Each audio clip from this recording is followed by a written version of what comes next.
எல்லோருக்கும் வணக்கம். இன்றைக்கி ஆட்டுக்கால் பாயா எப்படி செய்கிறதுன்ட்டு பார்ப்போம். அதுக்கு தேவையான பொருட்கள் என்னென்னு பார்க்க போகிறோம்.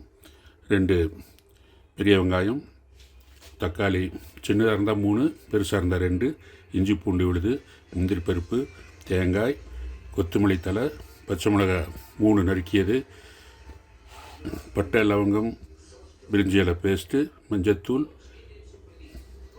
மிளகாய்த்தூள், கொத்தமல்லித்தூள், உப்பு தேவையான அளவு, கரம் மசாலா. நான் ஒரு 2 ஆட்டுக்கால் கழுவி சுத்தம் பண்ணி எடுத்து வச்சுருக்கிறேன். இப்போ எப்படி செய்கிறது அப்படின்னு சொல்லிட்டு செய்முறையை பார்க்கலாம். தேங்காய் அரைச்சி வச்சுக்கலாம். இதுக்கு தேங்காய் கூட பச்சை மிளகாய், 2 பட்டை கிராம்பு போட்டிருக்கிறேன், கூட 2 பச்சை மிளகாய் போட்டிருக்கிறேன். இப்போ முந்திரி பருப்பு எடுத்து வச்சுக்கிற முந்திரி பருப்பு ஒரு இதில் சேர்த்துட்ருக்கிறேன். இதை நைஸாக நல்லா அரைச்சிக்கிறோம். பருப்பு குக்கர் அடுப்பு பற்ற வச்சு குக்கர் வச்சுக்குவோம். இதில் ஒரு 2 கரண்டி எண்ணெய் ஊற்றிக்குவோம்.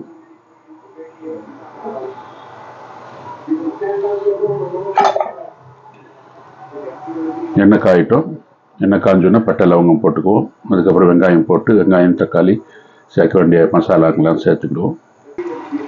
பட்டை லவங்கம் சேர்த்துக்குவோம்.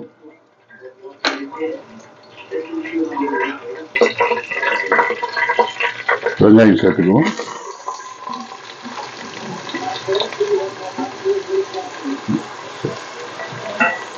நல்லா வதக்கலாம். நல்லா ரோஸ்ட் பண்ணக்கூடாது, ஓரளவுக்கு வதங்கினாலே போதுங்க. வெங்காயம் வதங்கி வந்திருக்குங்க. பச்சை மிளகாய் சேர்த்துக்குவோம். கூடவே இஞ்சி பூண்டு விழுது எடுத்து வச்சுருக்கிறேன், ஒரு 3 ஸ்பூன் அதையும் சேர்த்துக்குவோம். நல்லா கிளறி விடுவோம். நல்லா வேகட்டங்க. இஞ்சி பூண்டு விழுது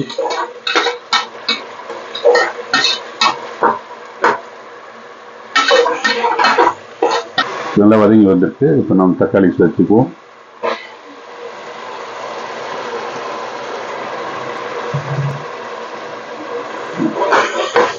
தக்காளி நல்லா வதங்கி வரட்டுங்க. தக்காளி நல்லா வதங்கி வருதுங்க. இந்த டைமில் நம்ம மஞ்சத்தூள் 1 டீஸ்பூன், மிளகாய்த்தூள் 1 டீஸ்பூன், தனியாத்தூள் 2 டீஸ்பூன், கரம் மசாலா 1 டீஸ்பூன் சேர்த்துக்குவோம். நல்லா கலக்கி விடுவோம்.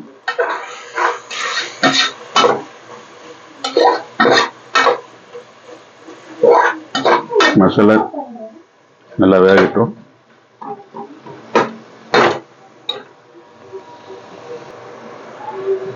நல்லா மசாலா எண்ணெய் பிரிஞ்சு வருதுங்க. இந்த டைமில் நம்ம அந்த கழுவி வச்சிருக்கிற ஆட்டுக்கால் சேர்த்துக்குவோம்.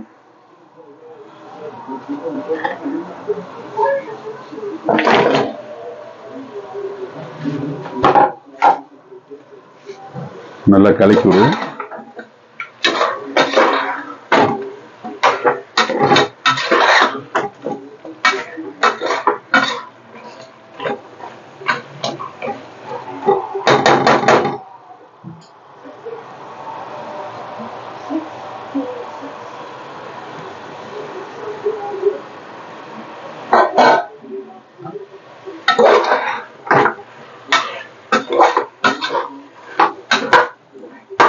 நல்லா கலக்கி கொஞ்சம் பிரட்டி விட்ட உடனே கொஞ்சோண்டு தண்ணி சேர்த்துக்குவோம். இப்போ அரைச்சி வச்சிருக்கிற தேங்காய் விழுது இதில் சேர்த்துக்குவோம். தேங்காய் முந்திரி பருப்பு விழுது அரைச்சி வச்சிருக்கோம் இல்லையா, அது கொஞ்சம் இதில் சேர்த்து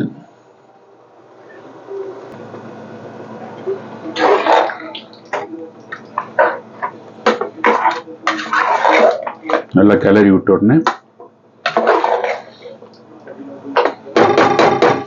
தேவையான அளவு தண்ணி சேர்த்துக்குவோம்.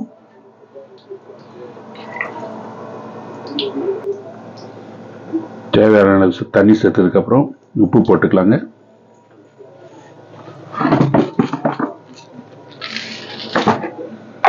தேவையான அளவு உப்பு போடுங்க. உப்பு பத்தலைன்னா கடைசியிலும் கூட போட்டுக்கலாம்.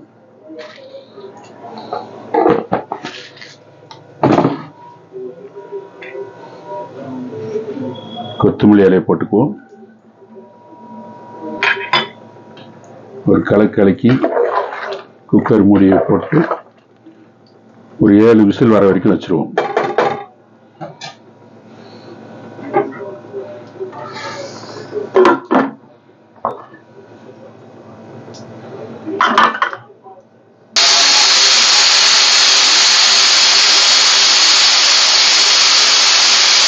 விசில் ஆயிடுச்சு.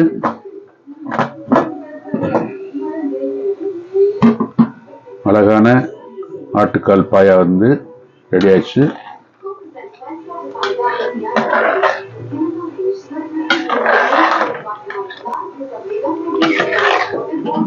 நீங்களும் செஞ்சு பாருங்க வீட்டில். இது வரைக்கும் சப்ஸ்கிரைப் பண்ணாதவங்க பார்த்துட்டு சப்ஸ்கிரைப் பண்ணுங்க. Thank you everybody.